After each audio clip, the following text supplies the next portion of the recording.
Okay, we're going to go ahead and get started here. We have what I want to do today is wrap up chapter 1 and then go ahead and start into chemistry, chapter 2. And we only have a little bit in chapter 1 to cover. So if anybody has any questions on anything, now's a good time to ask. Otherwise, I'm going to start. So I did answer everybody's emails last week, and I got all the links established for the YouTubes from last week and sent them out. And what I'll be doing today is sending you the link to the videos today for today's lecture. And you'll be able to watch that whenever you want to. So using the link is a lot easier than trying to find my YouTube channel and looking it up. So I confess that's a good idea. So let's see. We do have class next Tuesday. We are only off on Monday, on Labor Day. Monday is Labor Day, but Tuesday we have classes. So the Monday classes don't meet. So wish we had more than one day off, but we don't. So it will only affect the AP2 classes on Monday and the one AP1 class. It won't affect you all. So, okay. Good question. Let me, if not, is there any other questions? I'm going to go ahead and get us into wrap up this chapter 1 stuff that we were looking at.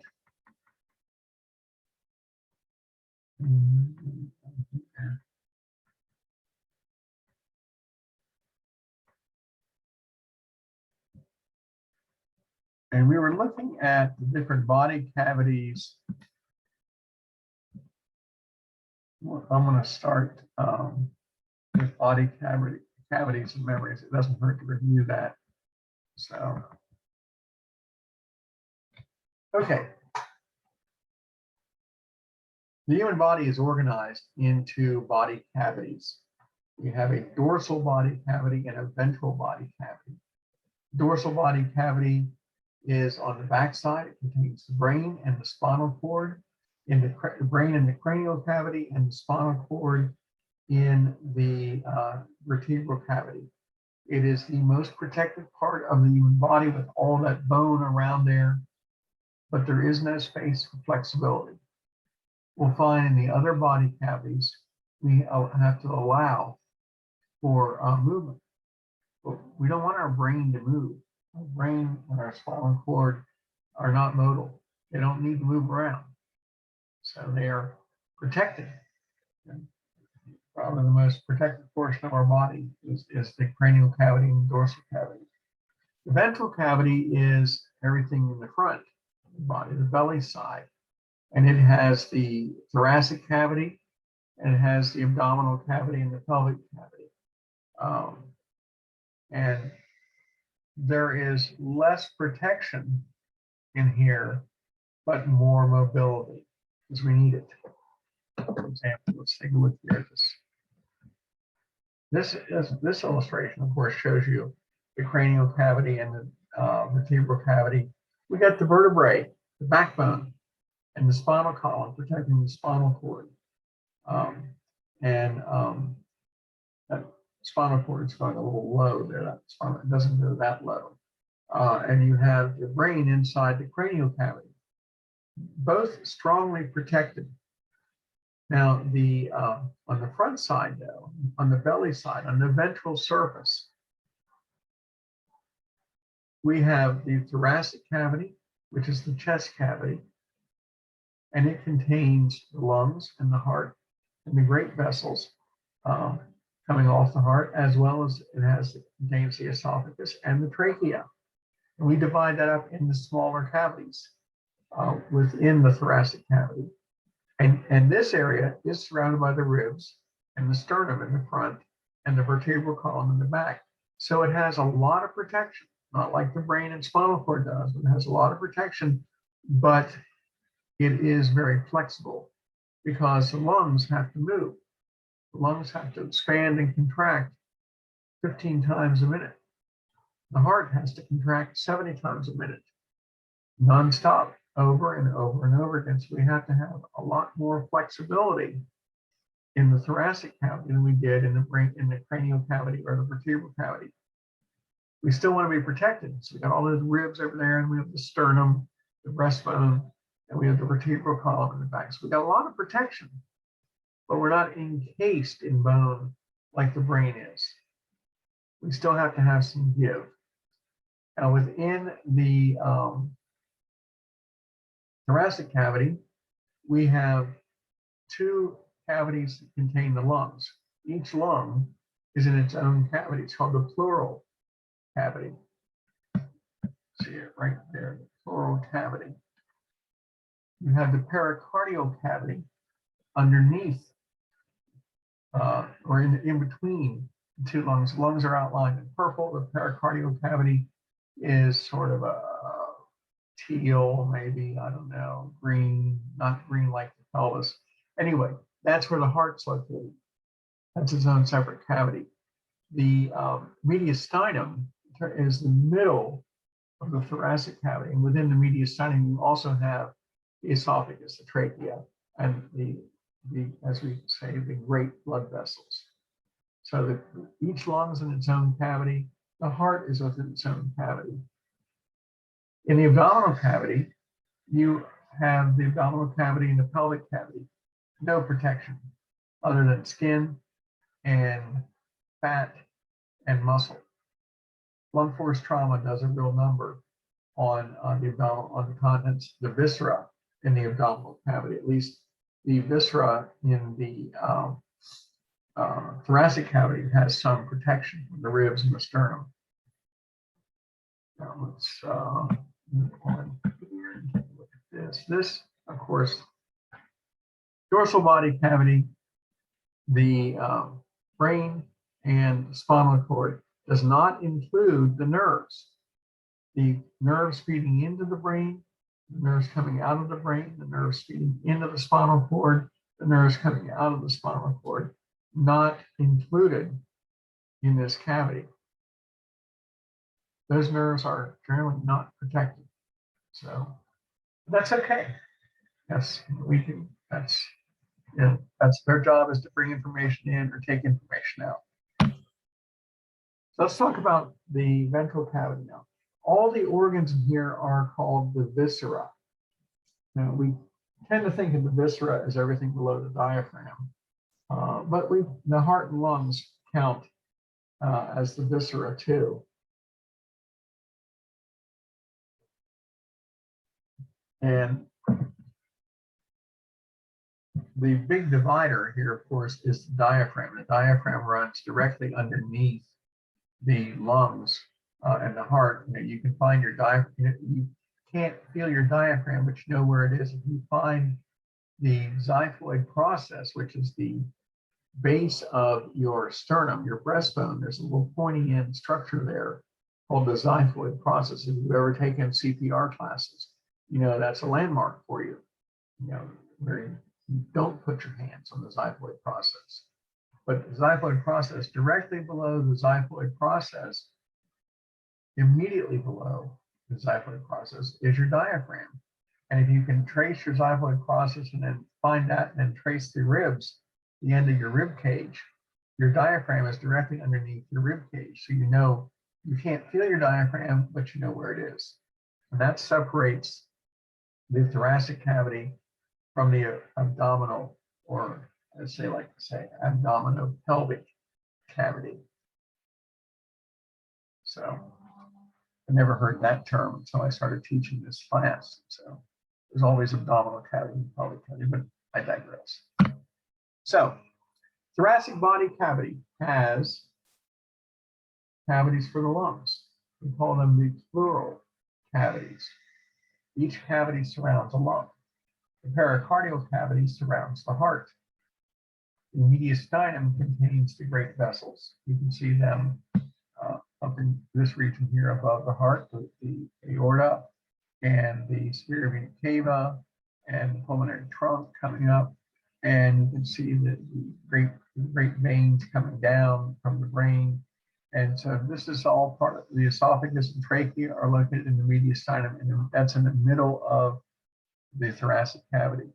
Then you have left lung and right lung. Each lung is in its own pleural cavity, and the heart is in its pericardium. And then in the abdominal pelvic cavity, you have no protection. The liver, the spleen, the stomach, the gallbladder, the large intestine, small intestine, the kidneys, and the urinary bladder, and perhaps the reproductive organs, rectum and anus, wide open, no protection, susceptible to blunt force trauma. So they are not in any cavity other than the entire abdominopelvic cavity itself. Now we may have shown you this, but this is, there's a couple ways of looking at organization in the human body. You may consider the body, the abdomen into quadrants: upper right, upper left, lower left. Fairly straightforward. The regions, the 9 distinct areas, with the umbilical region in the middle. Everybody gets that right because everybody has a belly button. That's where the umbilical region is located. You have the right and left hypochondriac directly under the diaphragm, the epigastric up near the stomach, the hypogastric away from the stomach, right and left lumbar on either side of the umbilical, and right and left iliac on either side of the hypogastric. Now, it really isn't that difficult to memorize that, because after all, you've already got the umbilical region in the center. You got one of them already that you know. Now, is it useful? Well, it depends. Depends on what kind of, in charting, in healthcare, what kind of chart are you using? And how precise are you going to be? If a patient presents with pain in the lower right quadrant, with fever and nausea and vomiting and excruciating right lower quadrant pain, they're going to indicate they have pain in the lower right quadrant. Now, it could be appendicitis, it could be a kidney stone, it could just be gas or an infection in the large intestine. Any number of these things can be there. What you can identify is pain in the lower right quadrant. Now, how specific do you need to be?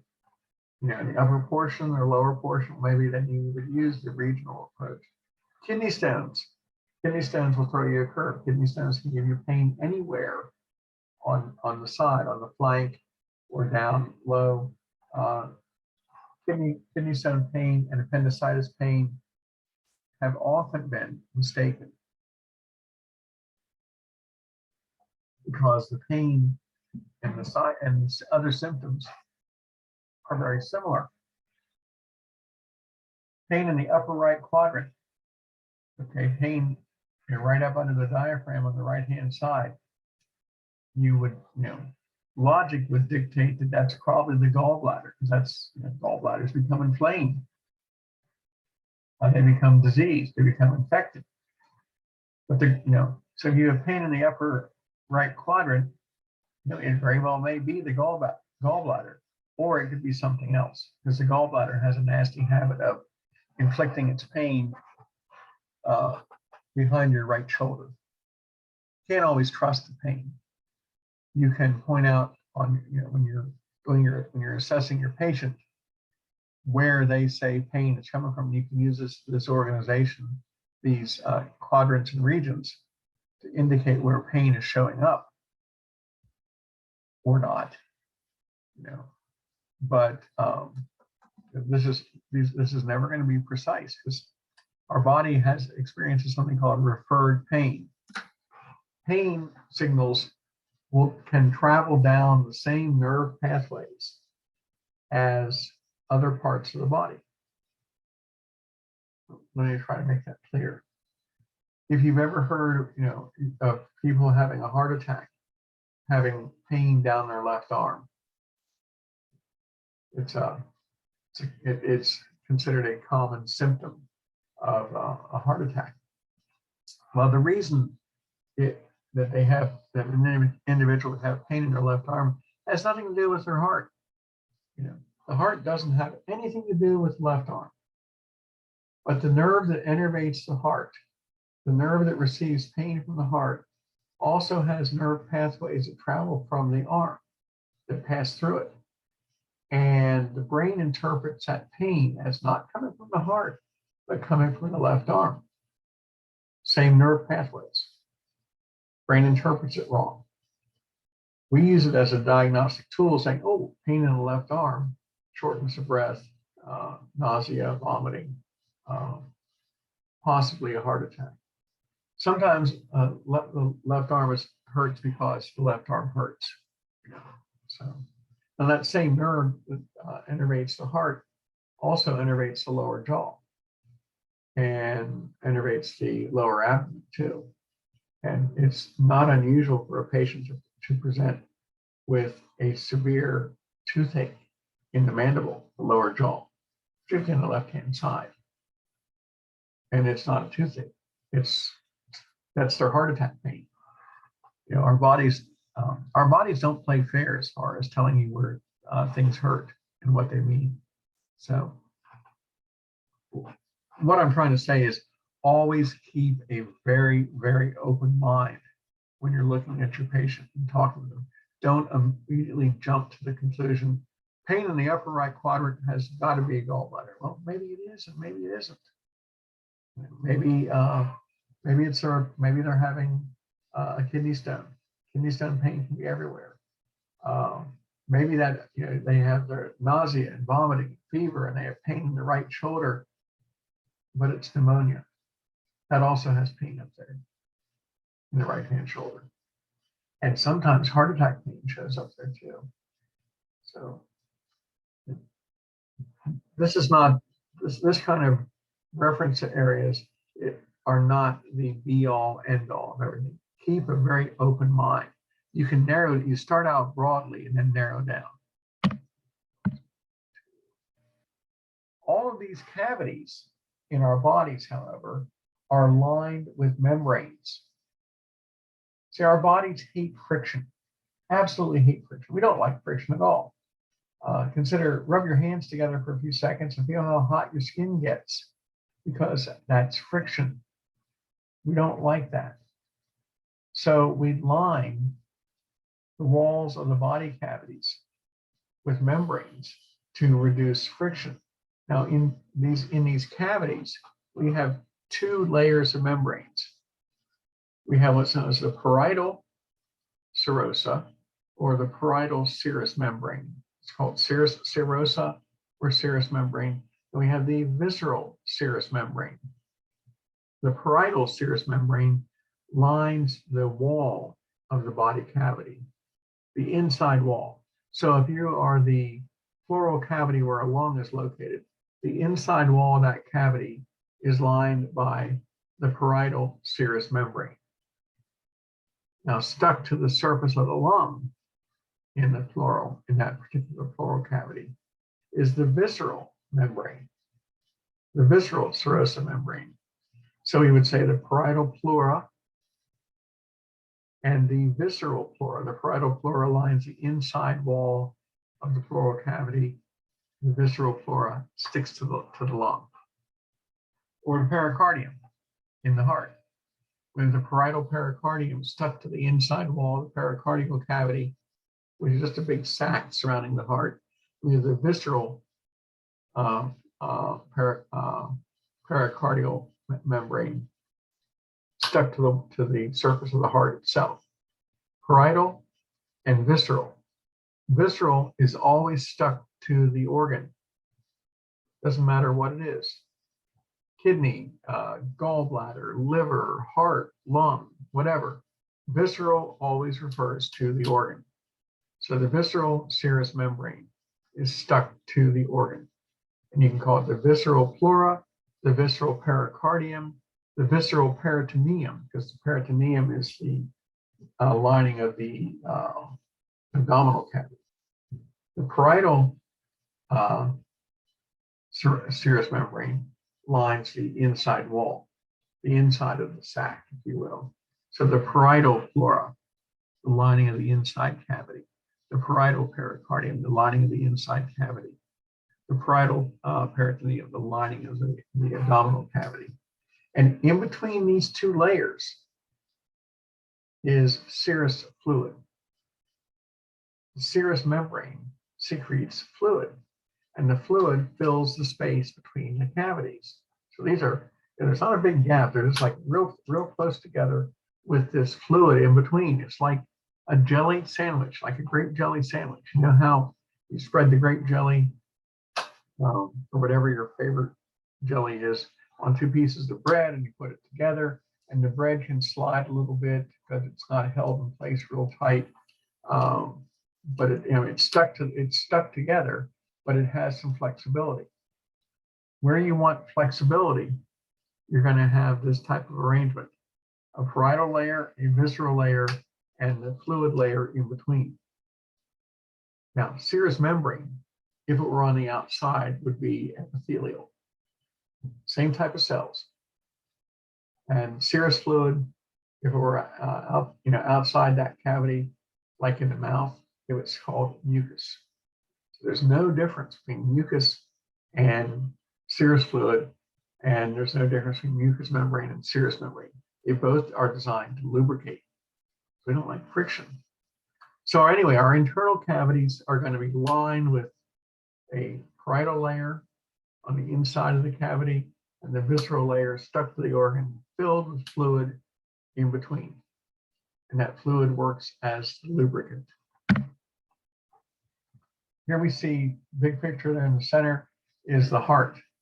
We have a pericardial sac. The parietal pericardium is the outer layer. There is a visceral layer that's stuck to the heart wall, the outside wall of the heart, and in between is a layer of fluid, because the heart has to contract 70 times a minute. We don't want any friction. And so we fill this with fluid so the heart is lubricated the whole time it's contracting. The same applies to the lungs. You can see the blue line on the on the surface of the lung is the visceral pleura. The red line is the parietal pleura, and there is not a huge space like that. They are stuck together because of the presence of the serous fluid in between. Same applies to the abdominal cavity. If you look at the large diagram on the left-hand side, you can see the parietal peritoneum stuck to the inside of the abdominal wall, and the visceral peritoneum on the various organs. Every organ has its own visceral layer here with mucus in between, because in the abdominal cavity, things move around all the time. The small intestine has to shrink and expand and bulge and get filled with gas, and the large intestine has to get filled with gas and move waste products around. The stomach has to contract and expand. The gallbladder has to squeeze to release bile. All these things, the bladder empties and expands and empties and expands. All these things are going to be taking place inside the abdominal cavity. And so we have to reduce the friction of this movement. Now, a fairly good illustration of what these things look like. I've never been able to get this to work when I've tried it with a balloon, but the visceral and parietal layers are like a balloon. Imagine a balloon filled with water. You saw the airspace there. If you take a balloon and you push down on a balloon, and it forms an outer layer and an inner layer. The layer around your hand, if you do this, becomes the visceral layer. The outer layer becomes the parietal layer, and the space in between is where the serous fluid forms. It'd be better to try it. I've never tried it with a water balloon, but I've never had success because it always pops out. But the point is that this is how you should think of these visceral and parietal membranes surrounding the various organs here. Okay. That is the end of AP of chapter 1. Now let me get in here and open up the chapter 2 on chemistry.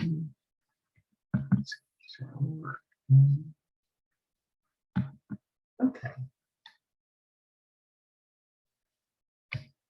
Technology is great when it works.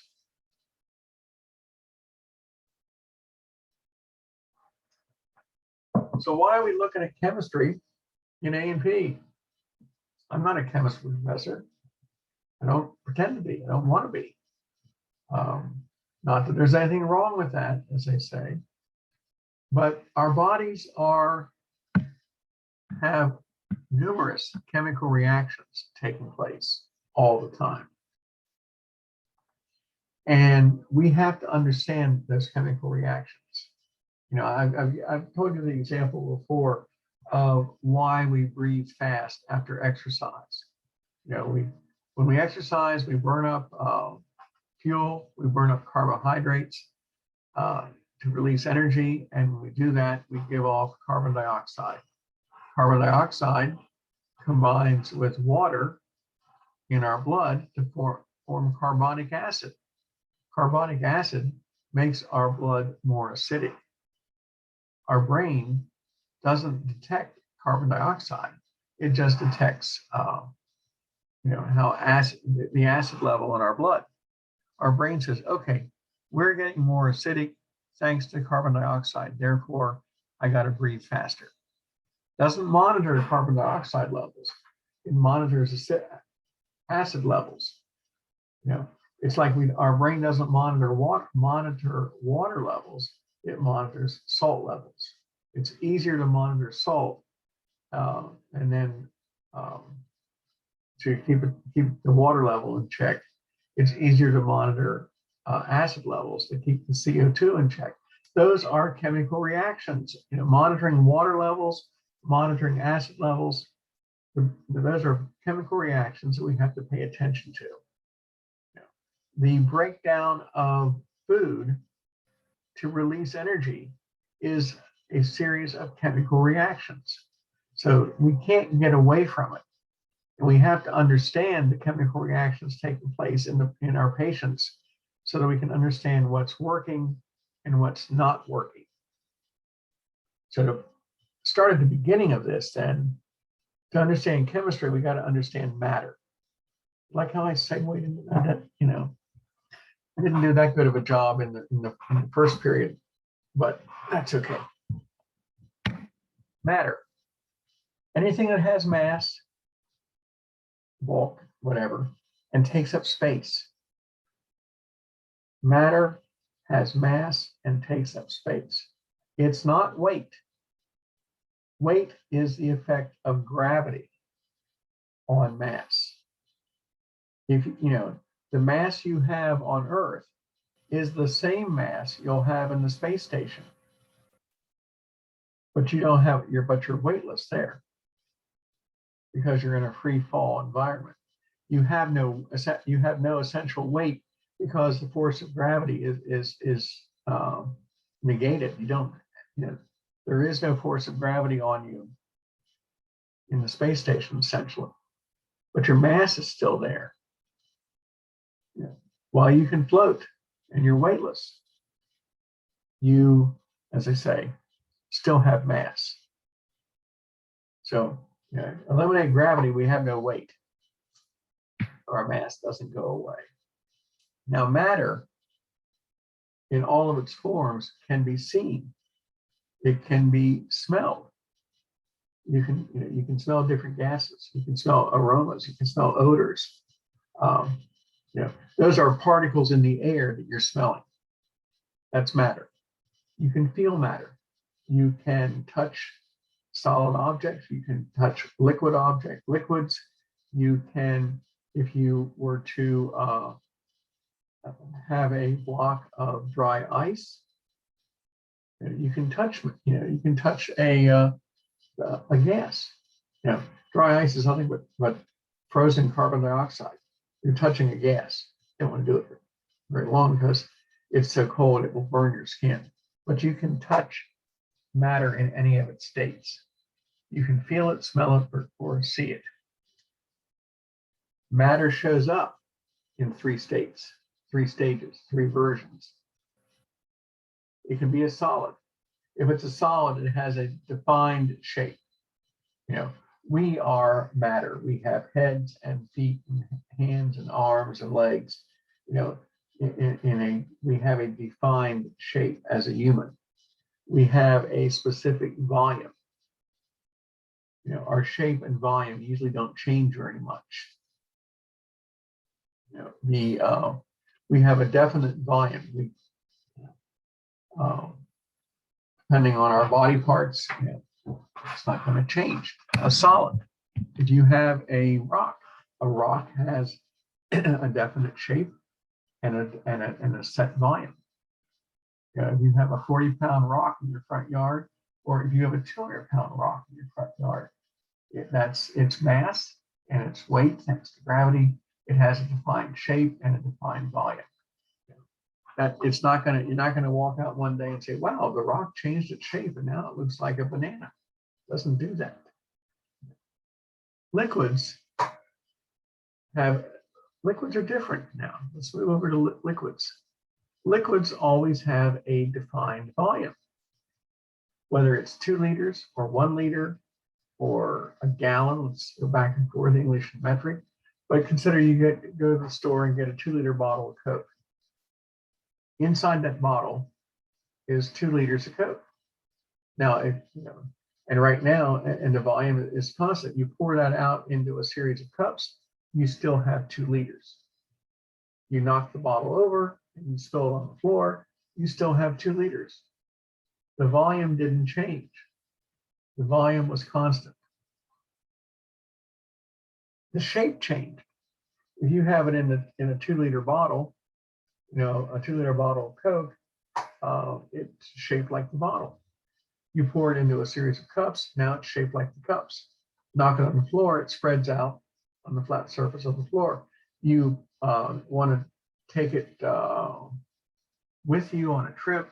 You don't want the 2-liter bottle, so you pour it into some sort of flat container or maybe a flexible container, and that assumes the shape of the container that you put it into.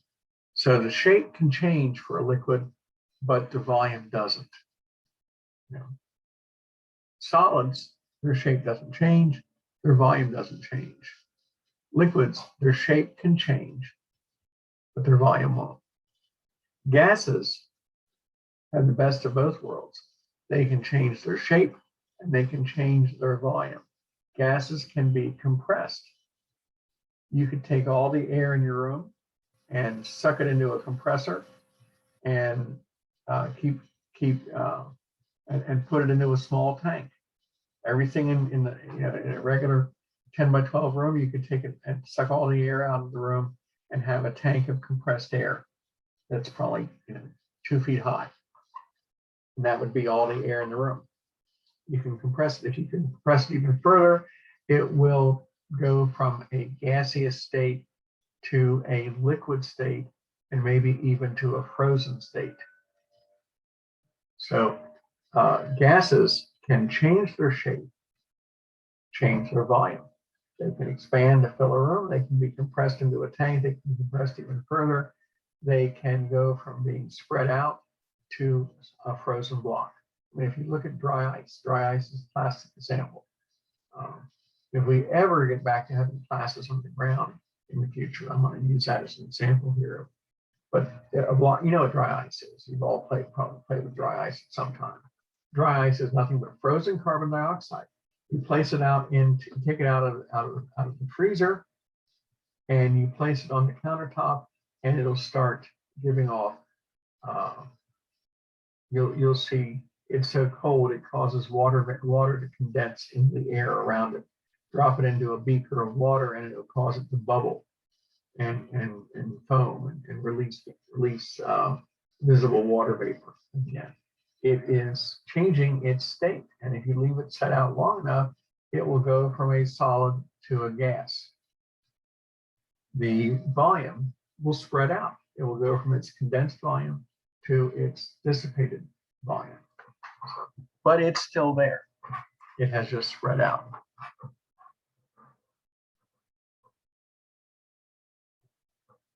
The matter is great.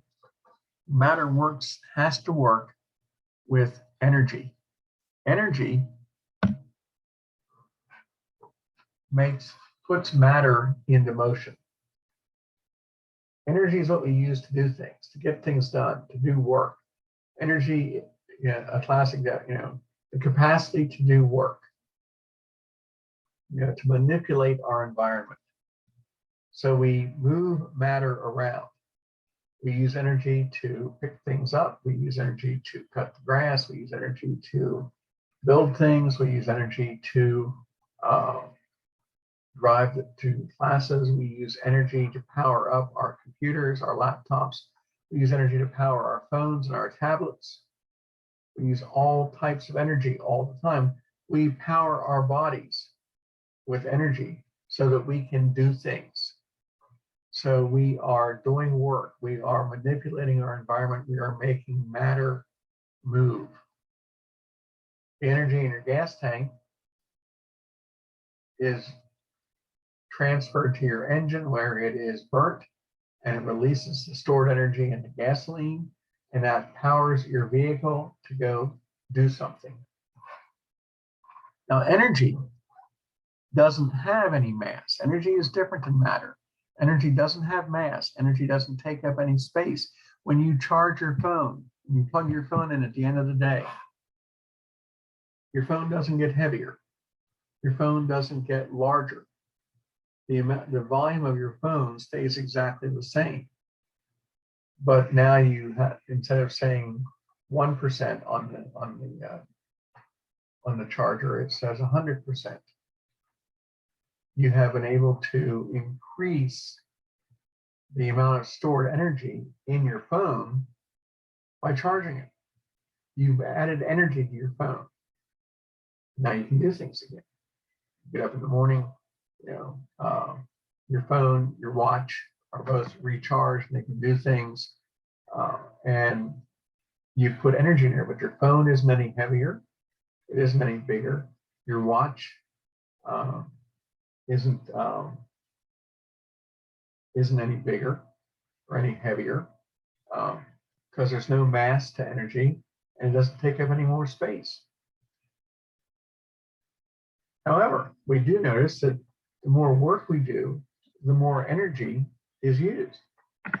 We use more energy to get more work done. If you're using your computer all day long, you'll notice that you're and you're not plugged in, that your battery level is dropping. If you use your phone all day long, the battery level drops because you're using, the more you are using your appliance or device, the more energy that you use and the less you have at the end of the day. So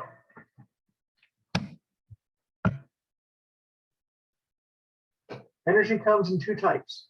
You've probably heard this before: kinetic and potential. Kinetic energy is energy in motion, energy in action, energy used while doing work. Potential energy is stored energy. This is the energy that we find in foods, for example. When you buy something and it has on the label, it has the calorie content of the food. Now, calories in themselves are not evil. Lots of people say that make calories out to be evil, just like cholesterol and fats and stuff like that. None of those are inherently evil. Calories are only a measure of the energy stored in that food item. So if a fruit bar says 130 calories and a bottle of Coke says 220 calories, and an apple is 60 calories, and I was at Burger King yesterday, and they had one of their King burgers with 1,290 calories just for the sandwich. Inherently, again, It isn't the calories that are going to cause, that are evil. That's simply a measure, and they're not evil. Just a measure of the stored energy in that Burger King super burger, chicken burger, whatever it was. It's not coming into my car anytime soon, I'll tell you that. But the point is 1,290 calories. That simply represents the potential energy, the inactive energy, the stored energy in that sandwich. Just like your phone. You get up in the morning, your phone's charged and it's 100%. You know, you're not going to turn it on and immediately there goes all your energy. You're going to use it all day. Most of that energy is stored. That's potential energy to use during the day. And if you get low, you charge it up again. When we use energy, we transform it from potential energy to kinetic energy. We can do things with our stored energy. You can use your phone with the stored energy. You can drive your car with the stored energy. You can move your body with the stored energy from the food that you've eaten. And so action can occur. Now, this this animation is fairly lame, but it does drive home a couple of points here. Now, this is an individual that is attempting to shoot a bullseye from a target that's 4 feet away. So not real challenging. However, it does involve the use of potential and kinetic energy.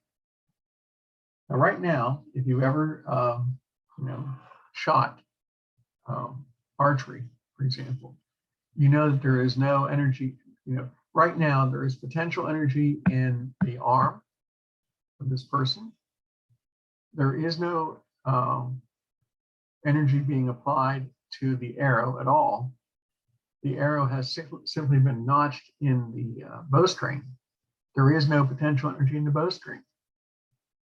Nothing is going to, right now, this is it's a low energy environment.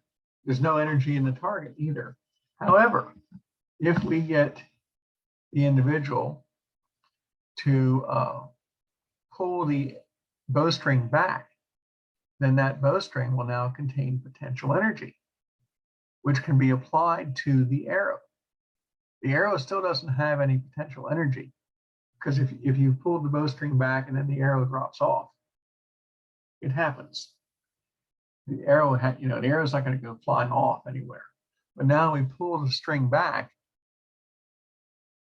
and we have potential energy in the string.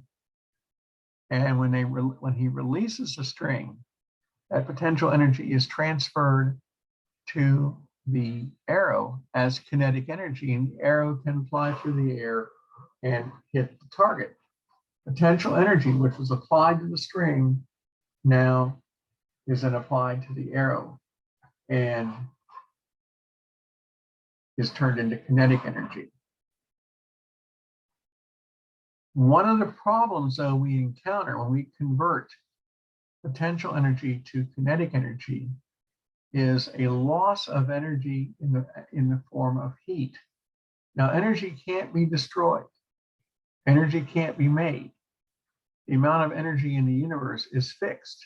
We get our energy from the sun. We get all of our energy comes from the sun, either directly or indirectly. The known amount of energy is a fixed amount. We convert the potential energy to kinetic energy when the arrow flies through the air. When the arrow hits the target, it is warm. It is because of the friction through the air. In fact, you could probably measure, if you had a paper target over the bullseye, you might even see that the edges of the target were burned as the arrow hit it, instead of just mechanically being pushed away. Now, the energy that was used by the archer was chemical energy created in the muscles from the food they ate, and transferred to potential energy, pulling, to using that energy. Now, pulling the bowstring back is kinetic energy, but once the bowstring is ready, now it has potential energy, and then we let it go. A little more closer to home example might be you go for a ride on the roller coaster, any of the rides at Dollywood, like the Eagle or something. You know, you're sitting there in the cart and you're going up that first hill, and you know, you're just about to the top, and you think, well, I want to enjoy some potential and kinetic energy. You're actually thinking, why did I do this? Because you realize that the higher the hill is going up, the steeper the hill is going to be on the other side. So anyway, I digress.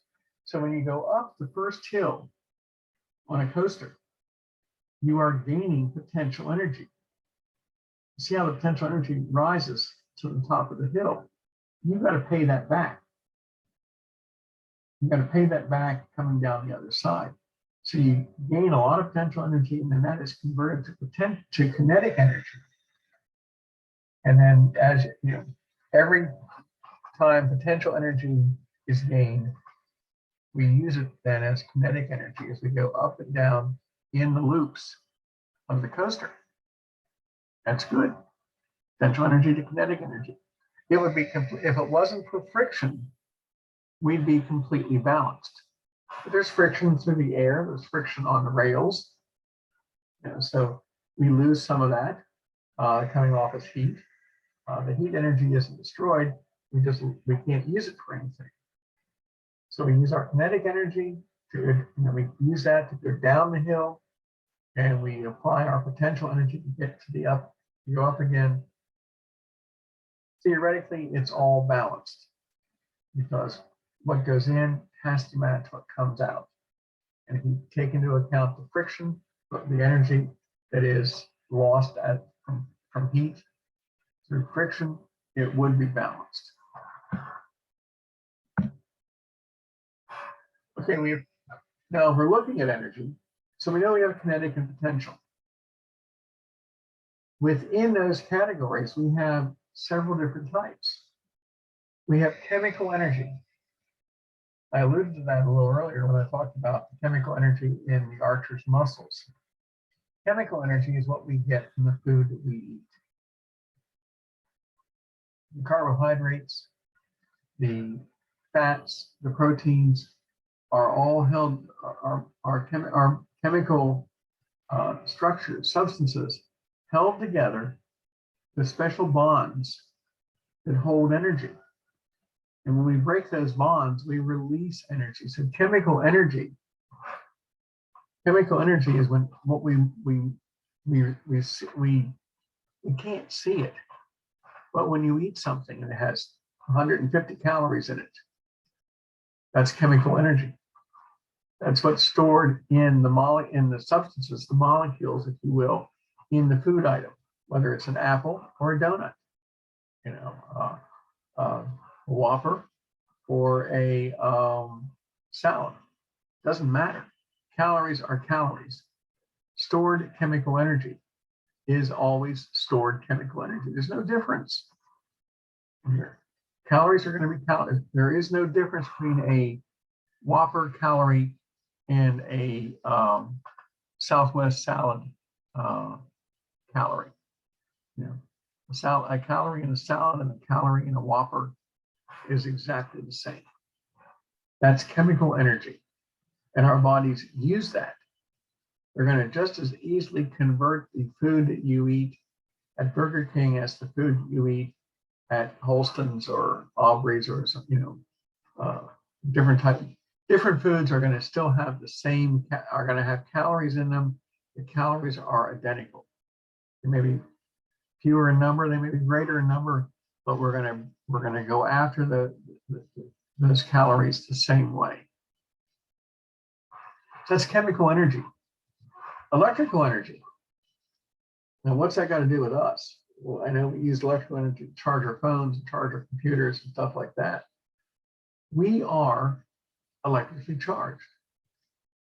The muscle cells in our bodies have a charge of minus 90 millivolts. You could measure it if you had a voltmeter that we could place into our muscles. We could see the charge of minus 90 millivolts. Our neurons, our nerve cells, have a charge of minus 70 millivolts. So we are electrical. We depend on nerve impulses to cause our muscles to contract and to spread information from one part of our body to another. Our brain is electrical, using nerve impulses to bounce back around inside our brain and tell us what's going on. So we are most definitely electrical. Mechanically, we move things around. We manipulate our environment. We pump blood. We move air as we breathe, as our lungs expand and contract. We move food through our digestive system. We walk, we run, we talk, we hear things. Sound waves are pressure waves that stimulate mechanically the bones in our middle ear. It stimulates the eardrum, which stimulates the bones in the middle ear, which stimulates our inner ear and converts the mechanical vibrations into electrical energy so we can hear things. So our brain can tell us what we're hearing. And radiant energy, our ability to see, depends on visible light coming into our eyeballs. It allows our eyeballs to interpret that visible light that hits our retina into images.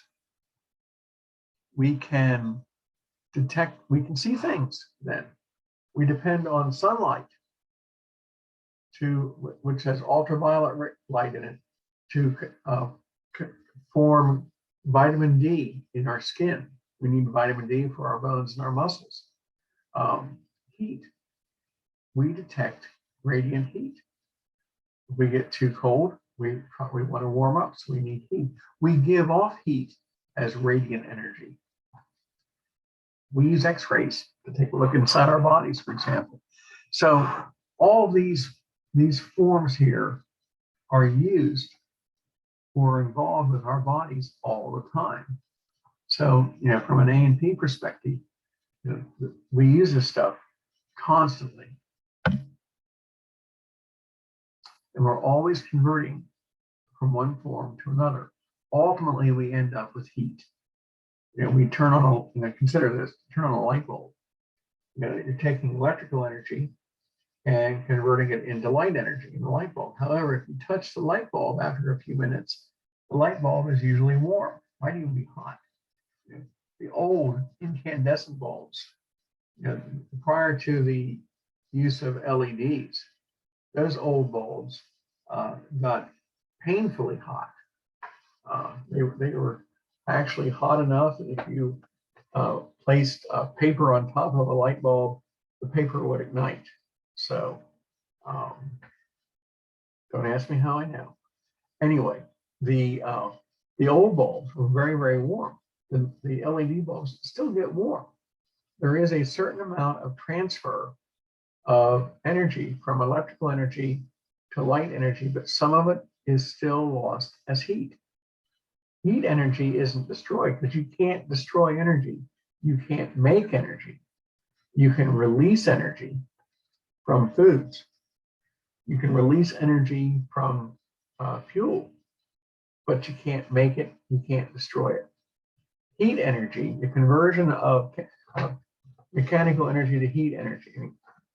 You go out and you go running. At the end of the run, your muscles are hot, you're breathing hard. You go swimming, you're still warmed up. You go work outside in the yard all day. You cut the grass, you trim the hedges, you rake and edge and all this stuff, and you're hot at the end of that time. You've converted mechanical energy and chemical energy. You've converted chemical energy into mechanical energy, but you also had heat energy released. 60% of the energy that we take in is lost as heat. We can't capture it to use it. It's not destroyed, it just spreads out. Consider this.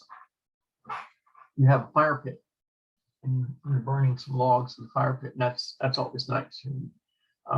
Logs represent stored energy, potential energy. They are chemical energy,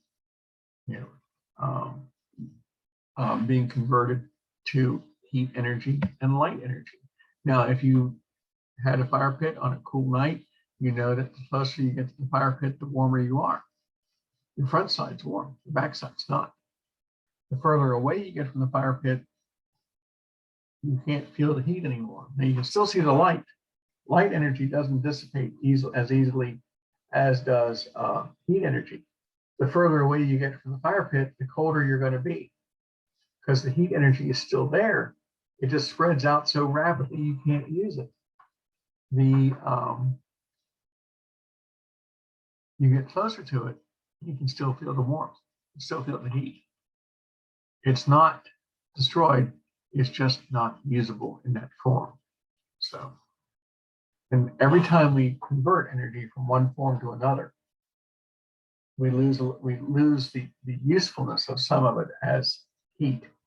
As I said, most of the energy conversions from chemical to mechanical take place in our muscles. And 60% of that energy is lost as heat. That's why as a result, we have a constant body temperature of 98.6 or 37 degrees Celsius. We maintain that constant temperature because our body, we only get about 40% of the energy available from the foods that we eat. So the rest of it goes off as heat. And if you don't think we're not giving off a lot of heat, grab 100 of your closest friends and put them in a small room and see what happens. It's going to get really warm there really fast because we are all radiating heat. Okay. So let's shift gears a little bit and talk about the makeup of matter. We've talked about energy. Let's talk about the makeup of matter. Matter is made up of elements. We've all heard the term elements. An element is a substance that cannot be broken down into any smaller particle. You can't take gold. You can't take pure gold and break it down into something less than gold that you have to use to assemble gold. Gold, no matter whether you're dealing with a tiny atom of gold or a block of gold, will retain all of its properties. You can't break gold down into something else. You can't break hydrogen down into something else, or carbon, or oxygen, or sodium, or silver, or copper. These are all elements. They're, a pure element cannot be broken down any further.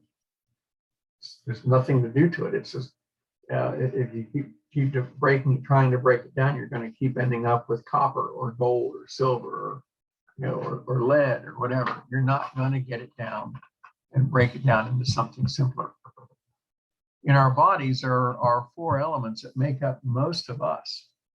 The big 4 are carbon, oxygen, hydrogen, and nitrogen. And since our bodies are 70% water, a good hunk of that 96% is made up of oxygen and hydrogen. Carbon is found in every cell in our bodies because of we find carbon in carbohydrates, in fats, and in proteins. We find nitrogen in our proteins. So we see these 4 elements everywhere. There are 9 other elements that make up about 3.9% and 11 elements that make up 1/100th of a percent. Now, what are they? I'm not going to make you learn all of those. Big 4, hydrogen up here in the upper left, carbon, nitrogen, and oxygen over here on the upper right. Those are the big 4. 96% of our bodies are made up of hydrogen, carbon, nitrogen, and oxygen. This is called the periodic table of the elements. And it is a sequential table organized based on the increasing complexity of each one of these elements as we go from hydrogen, which is the simplest element, all the way to some of these elements down here that are artificially created, that don't occur naturally. Some of the smaller elements Over here, Na is sodium, K is potassium, Ca is calcium. Those three are all very, very important to us. They're in that 3.9% range. And then we have the trace elements like iron. We use iron in the middle of the protein called hemoglobin.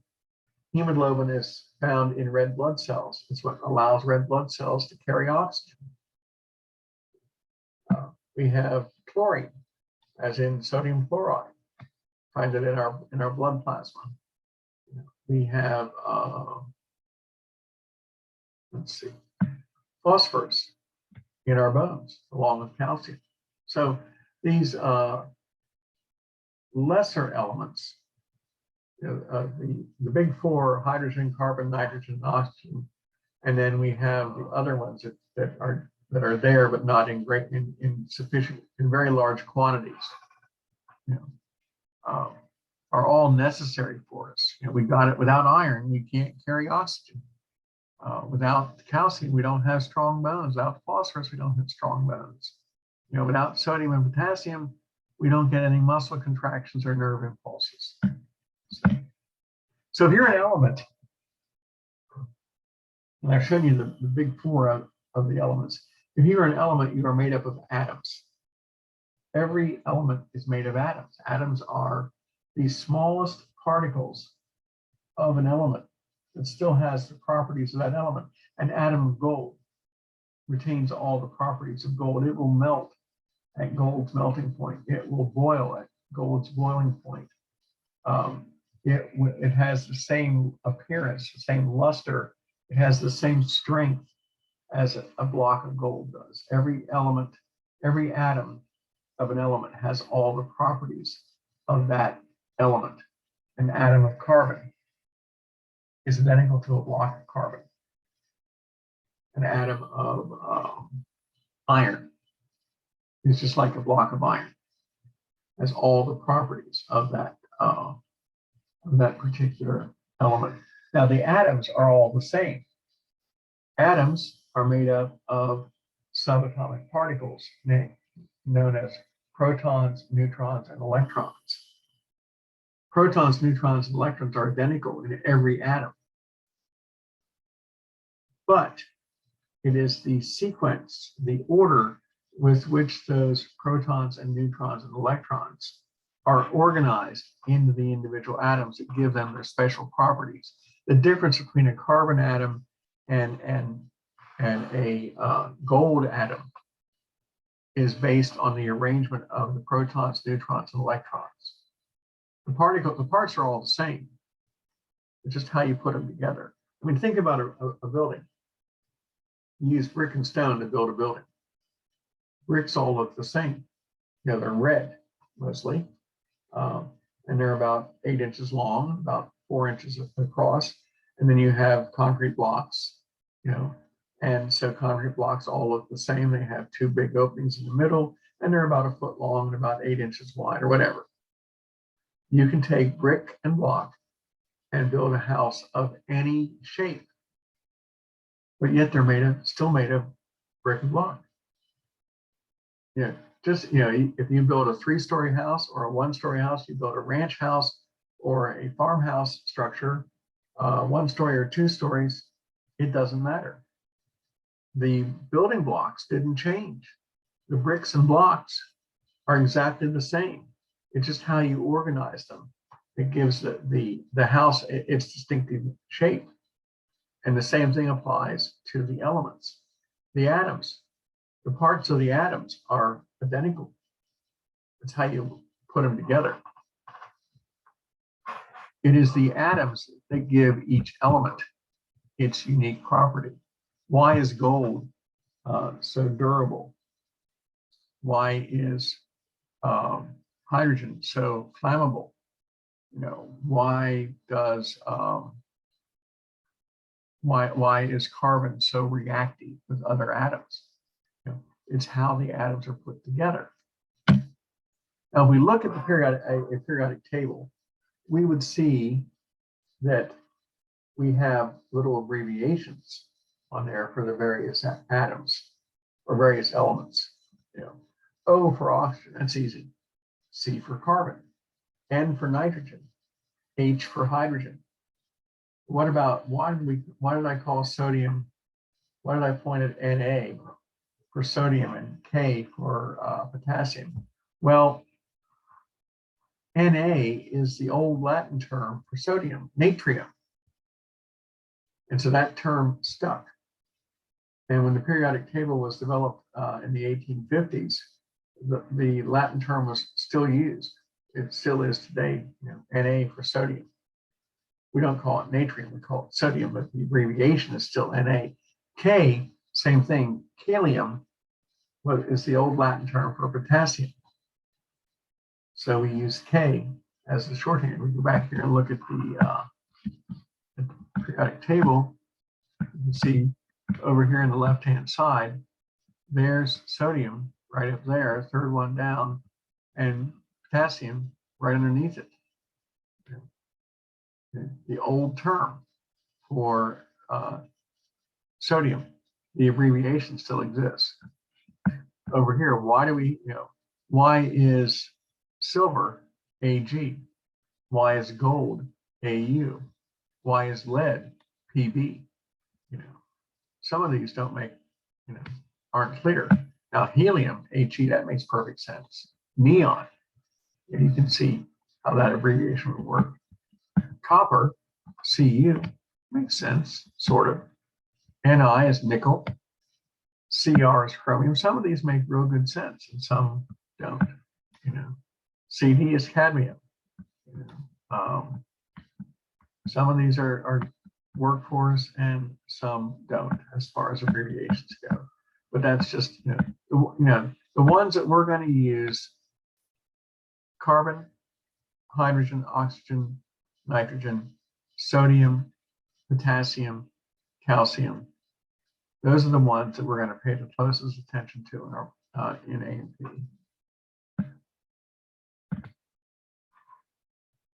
So I said this already, but I'll say it again.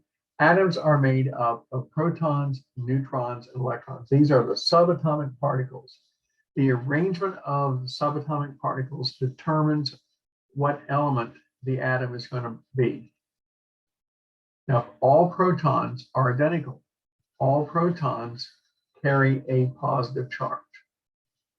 All protons have a weight of 1. It's an arbitrary weight, so it just counts as 1 per proton. But more importantly, they are positively charged. Neutrons have no charge. They're neutral. They also have a weight of 1, but they don't have a charge. That's why they're called neutron, for neutral. Electrons have no weight, but they have a negative charge, which balances the proton. For every proton in an atom, you're going to have an electron. A stable atom will be balanced. Protons and electrons will be balanced. If you have 6 protons, you will have 6 electrons. A stable atom will always have the same number of protons and electrons, always. Our universe likes to stay balanced. And electrons are extraordinarily tiny, also, very, very small. So protons, neutrons, and electrons, these are the subatomic particles which determine the nature of the individual atoms. All protons are identical, all neutrons are identical, all electrons are identical. It's just the configuration of how they are put together that determines their properties.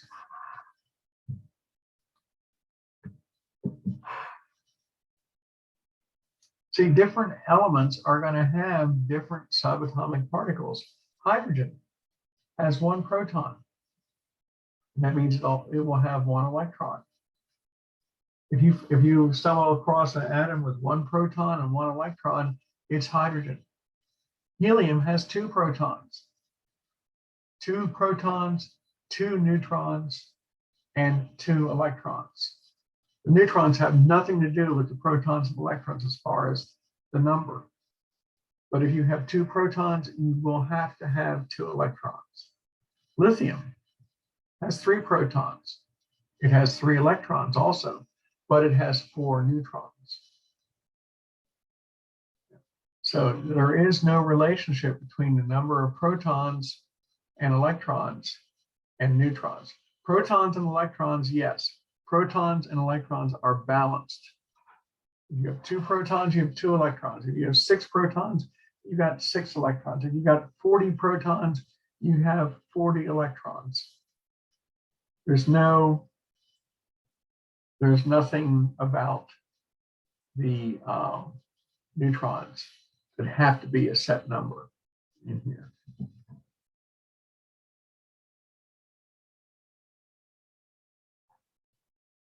Okay. I'm going to stop here because this is where I got to in the other class. I got to this slide on the first class. So for consistency, I'm just going to stop here and we'll pick up with this on Thursday. And we'll just go on from there. Lab, as I said earlier, lab this week is going to be the second half of Unit 1. Cell structure, structures inside the cell, diffusion and osmosis, and mitosis and cell division. So, and I will, if you're in lab today, I'll see you at 1 o'clock. I'm going to get us out of here. And unless anybody has any questions, I'm going to pull the plug and go ahead and get ready for lab. Okay, and I'm going to see all of you later on.